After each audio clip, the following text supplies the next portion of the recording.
Fuji X70. Fuji's compact cameras have proved very popular, but some find the APS-C format Fuji X100T too big and the 2/3 inch sensor in the Fuji X30 too small.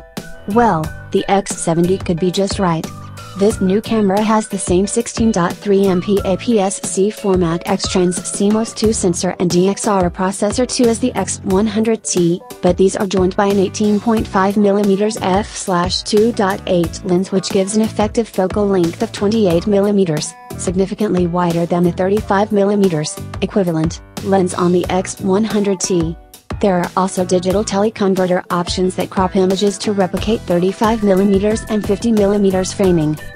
The lens has a ring for aperture adjustment, with markings running in hole stops from f/2.8 to f/16, and adjustment in 1/3 stops. There's also a for automatic setting to set the camera to shutter priority and program mode. Meanwhile, on the top plate there's a shutter speed dial with settings running from 1 second to 1/4000th of a second as well as bulb, time and auto settings. Significantly, the X70 doesn't have a viewfinder like the X100T, but there is an optional optical viewfinder with 21mm and 28mm bright lines. The 3-inch screen is also touch sensitive and capable of being tipped up through 180 degrees for shooting selfies, as well as downwards for easier viewing from below.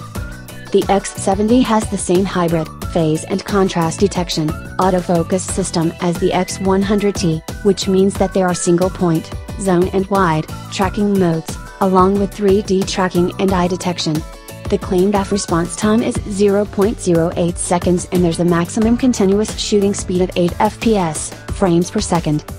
At 112.5 by 64.4 by 44.4mm, the X70 is significantly smaller than the X100T, 126.5 by 74.4 by 52.4mm and smaller even than the X30, 118.7 by 71.6 by 60.3mm, though the body is thicker. Despite the small size, the controls don't feel cramped and the body has a nice solid build.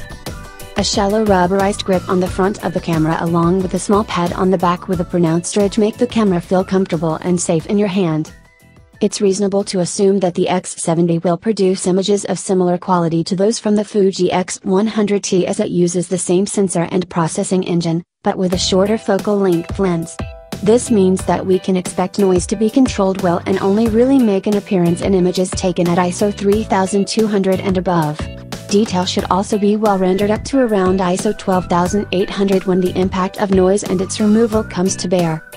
The pre-production sample that I used was able to focus pretty quickly despite the relatively low light conditions, and I'm looking forward to giving a full production sample a thorough test.